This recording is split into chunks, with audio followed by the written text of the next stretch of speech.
तो विश्वास करता हूँ कि ये जो वीडियो होगा जो भी नए लड़के हैं, जो भी नए लड़के तैयारी कर रहे हैं, और मैं कुछ है ना टेक्निक बताना चाहता हूँ किसी भी टॉपिक पे, क्योंकि मेरे है ना एस्पिरेंट्स जब भी फ़ोन करते हैं तो वो कुछ ऐसी चीज़ें पूछते हैं जो जनरली सभी के क्वेश्चन होते हैं, ठीक है।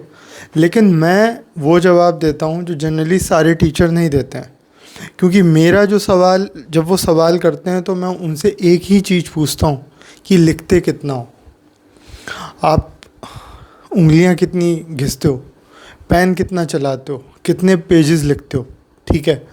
तो अपने चैनल के माध्यम से उन सभी नए एस्पिरेंट्स को ये बताना चाहता हूँ कि तैयारी आप किस तरीके से कर रहे हैं और कितनी मजबूती से कर रहे हैं। ये सारे एस्पिरेंट्स अपनी जगह बहुत सही तैयारी कर रहे होंगे, लेकिन उन्हें ये नहीं पता होगा कि तैयारी में तरीका कैसे अपनाएं, कि हर साल प्री देते हैं, फेल हो जाते हैं। इवन हमारे मतलब 50 क्वेश्चन भी सही नहीं हो पाते हैं। रीज़न बता देता हूँ। सपोज़ किसी क्वेश्चन आता है, सीधे मुद्दे पे आते हैं। क्वेश्चन आता है कि भारत के उच्चतम न्यायालय के परामर्शकारी क्षेत्राधिकार के बारे में बताएं, ठीक है। तो अब उसमें है ना लड़के कैसे तैयारी करते हैं, कोई भी बुक उठाई, जैसे कि बहुत ही फेमस बुक है आपकी लक्ष्मीकांत, तो उसमें उन्होंने लिखना शुरू कर दिया, बताना शुरू कर दिया। तो अच्छा, मेरे पढ़ाने का तरीका दोस्तों बहुत अलग है। तो मैं कैसे बताता हूँ, अब जैसे मैं शॉर्ट ट्रिक क्या बताता हूँ, जैसे प्रेसिडेंट पूछेगा, कोर्ट बताएगा, बाइंडिंग नहीं है। अच्छा, मैं ये शॉर्ट ट्रिक बता रहा हूँ आपको जो जनरली मैं ज़्यादातर बच्चों को बताता हूँ। जैसे अब प्रेसिडेंट पूछेगा तो तभी तो कोर्ट बताएगा, ठीक है। उच्चतम न्यायालय, कोर्ट, बाइंडिंग नहीं है, लेकिन आर्टिकल 143 के अंतर्गत 143(1), इसमें कोई ज़रूरी नहीं, ऑप्शनल है, ठीक है। लेकिन ऐसा कुछ संवैधानिक मुद्दे पे अगर है ना परामर्श लिया गया है तो वो कंपलसरी है मानना, बाध्यकारी है 143(2) के अंडर में, ठीक है। तो बहुत सारे ऐसे मैंने दोस्तों को पढ़ाया। मैं पहली बार किसी टॉपिक के बारे में थोड़ी सी बात कर रहा हूँ, और जो बच्चा इस टॉपिक को पढ़ा होगा ना उसको काफ़ी अच्छा लगा होगा सुन के कि इतने मतलब है ना, कह सकते हैं मुश्किल टॉपिक को मैंने बहुत इजीली बताया है, ठीक है। कैसे, अगर मान लीजिए क्वेश्चन आता है, मेंस में ही आता है, तो मैंने आपको एक लाइन में बताया ना, प्रेसिडेंट पूछे, कोर्ट बताए, बाइंडिंग नहीं है। लेकिन 143(1) में ऑप्शनल है, 143(2) में कंपलसरी है, मानेगा। बहुत सारे केसेस हैं। केशव सिंह का है 1965, बाबरी मस्जिद का है, सभी को पता है 1993, 2G स्पेक्ट्रम घोटाला है जो 2012 में हुआ था। और आप जब इसके बारे में पढ़ेंगे तो आपको बहुत अच्छे से समझ में आएगा। जिस भी बच्चे ने इस टॉपिक को पढ़ा होगा, भारत में सुप्रीम कोर्ट के परामर्शकारी क्षेत्राधिकार के बारे में आर्टिकल 143, तो जो मैंने अभी थोड़ी देर पहले बताया है, थोड़े सेकंड्स पहले, वो आपको समझ में आएगा कि मैंने क्या बताया और कितना इम्पोर्टेंस रखता है अपने आप में वो, ठीक है दोस्तों। तो अच्छा, अब ये हो गई पहली बात। किसी को अगर मुझसे कुछ पढ़ना है तो प्लीज़ मुझे टॉपिक बताए, मैं उसे बता दूंगा आराम से, क्योंकि मेरा ये मानना है कि कोई टॉपिक को अगर आप बहुत इजी करके बहुत ही शॉर्ट फॉर्म में बताएंगे तो वो वहाँ पे जाके मेंस में उसको खोल के लिख सकता है। अब मैं आपको कहानी समझाऊँ, ये है ऐसा नहीं था कि सुप्रीम कोर्ट ने केशव सिंह 1965 में इस मामले में ये बोला, फिर बाबरी मस्जिद में ये बात करी 1993 में, नहीं, एकदम टू दी पॉइंट मैंने बताया आपको, ठीक है, कि 143(2) में आपका कंपलसरी है, ठीक है, मानेगा ही मानेगा राष्ट्रपति, अगर है ना उच्चतम न्यायालय ने कोई बात बताई है, कोई सलाह दी है तो, ठीक है, उसके लिए वो बाध्य है। तो दोस्तों, मेरी उम्मीद यही है कि जो नए बच्चे हैं, जो तैयारी कर रहे हैं, उनको नहीं पता कि कैसे किस टॉपिक को पढ़ना है। मैंने उनके लिए छोटा सा टॉपिक तैयार किया था कि मैं आपको ऐसे ही बताऊं वन लाइनर में, हालांकि ये वन लाइनर में नहीं है, मैं अगर चाहूँ तो इसे 150 शब्दों में उतार सकता हूँ।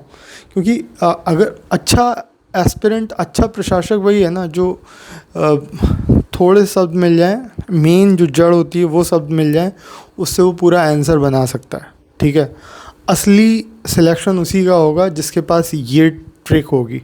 ठीक है, और कितना भी बड़ा क्वेश्चन हो, कितना भी आपने देखा कि 200 शब्दों में लिखें, 250 शब्दों में लिखें, तो आपको सबसे पहले अगर आपने प्रैक्टिस की होगी, जो इन दिनों एस्पिरेंट्स कर रहे होंगे, तो सबसे पहले आप लोग क्या करें, अगर कोई टॉपिक दिया है सुप्रीम कोर्ट के बारे में, प्रेसिडेंट के बारे में, कि प्रेसिडेंट की कौन सी शक्ति कैसे यूज़ होती है, तो आप प्लीज़ उसे शॉर्ट ट्रिक में बनाएं। और जितने भी टॉपर हैं, जितने भी सिलेक्ट होते हैं एस्पिरेंट, जितने भी डीएम एसडीएम बनते हैं, वो सब कहते हैं कि आप पढ़िए सब, लेकिन आपको ज़्यादा सजा के आंसर लिखने की ज़रूरत नहीं है। आपको लिखना है बहुत ही टू दी पॉइंट में, बुलेट फॉर्म में, फिर उसको चाहे तो थोड़ा बहुत एलेबोरेट कर सकते हैं। ठीक है, तो मेरा पूरा मकसद ये मेंस पॉइंट ऑफ व्यू से था कि अगर आप तैयारी कर रहे हैं तो आप इस तरीके से पढ़ें, ज़्यादा जैसे प्रैक्टिस कर रहे हैं ना, तो आपके ज़्यादा से ज़्यादा क्वेश्चन कवर होंगे, ज़्यादा से ज़्यादा मेंस के टॉपिक कवर होंगे। आपको पढ़ना सब है, पेपर से पहले कितने दिन पहले आपको प्री की प्रैक्टिस करनी है, प्री के सेट, वो जो आंसर जो टेस्ट सीरीज़ आती हैं उनकी प्रैक्टिस करनी है। फिर उनमें आपका कोई पॉइंट अगर वीक हो रहा है तो फिर आपको उसमें जल्दी से पढ़ना है, फिर आपको ठीक करना है। ये कब सही होगा, क्योंकि देखो यार भाई, सिलेबस बहुत ज़्यादा है। ठीक है, आप कोशिश करके भी ये नहीं ट्राई करिएगा कि मैं सब कुछ पढ़ूंगा, एक एक चीज़ कुछ छोड़ूंगा नहीं, तो छूट जाएगा सब आपका। इम्पॉर्टेंट जो टॉपिक्स हैं उनको पहले कवर करिए, जो पेपर में आया उन्हें पहले कवर करिए, प्रैक्टिस करिए, लिखिए, तब आपको समझ में आएगा कि कितना मतलब है ना टाइट स्केड्यूल है कि आपको लिखना भी है, समझना भी है, प्रैक्टिस सेट लगाना है, फिर उसके बाद उत्तर प्रदेश के 2 पेपर भी तैयार करने हैं, वो भी अपने आप में आंकड़ों के साथ बहुत बड़ा चैलेंज है तैयार करना। तो दोस्तों, ये छोटे वीडियो मेरा जो मैंने बनाया है ये बहुत लंबा नहीं जाएगा, लेकिन इस वीडियो के माध्यम से मैंने आपको बहुत कुछ बता दिया है कि आपको मेंस में किस तरीके से जाना है। और अगर आप मेंस की प्रिपरेशन करेंगे तो आपको प्री तो ऐसे ही क्लियर होगा, साथ ही साथ आपको एक पॉजिटिव सकारात्मक सोच के साथ उतरेंगे कि हाँ यार, मेंस तैयार है, अब बस मुझे प्री क्वालिफाई करके मेंस देना है। ठीक है, आप ये सोच रहे हो कि प्री के बारे में पढ़ना है, प्री के बारे में पढ़ना है, कुछ नहीं है ऐसा। ठीक है, आप मेंस पढ़ो, आपका मेंस अच्छा गया, मेंस की प्रैक्टिस अच्छी गई, मेंस अच्छा अगर लिख दिया आपने, तो इंटरव्यू में भी कुछ नहीं होने वाला, आपका पक्का सिलेक्शन होगा। 100 में से आपको 70 नंबर तो मिलेंगे ही इंटरव्यू में। ठीक है, तो पूरी कोशिश ये करिए, सारे सब्जेक्ट से मेन टॉपिक्स को अच्छे से लिखिए, और इन सब से पहले आपकी नींद, आपका दिमाग, आपका डाइजेशन बहुत अच्छा होना चाहिए। नींद ऐसी हो कि अगर कोई टॉपिक पढ़ रहे हैं तो झुंझुलाहट ना हो दिमाग में, और डाइजेशन ऐसा हो कि पेट मतलब ऐसा इंडाइजेशन ना हो कि पेट ख़राब है कि बार बार जा रहे हैं। तो सबसे पहले मैं यही बोलता हूँ कि कोई भी टॉपिक, कोई भी सब्जेक्ट तैयार, किसी भी सब्जेक्ट को तैयार करना है, सबसे पहले डाइजेशन अच्छा रखें, क्योंकि कहा जाता है दूसरा दिमाग ये है, जितना दुरुस्त पेट रहेगा उतना दुरुस्त आपका डाइजेशन के साथ दिमाग चलेगा, और उतनी एकाग्रता बढ़ेगी अगर नींद अच्छी है तो। ये तीनों चीज़ें एक दूसरे से जुड़ी हुई हैं। नींद अच्छी होगी तो डाइजेशन अच्छा होगा। मैं ये नहीं कहता कि आप नींद ख़राब मत करो, नींद ख़राब करो, लेकिन अगर आप कुछ भी उल्टा सीधा खाएंगे तो पेट ख़राब होगा, दिमाग नहीं चलेगा।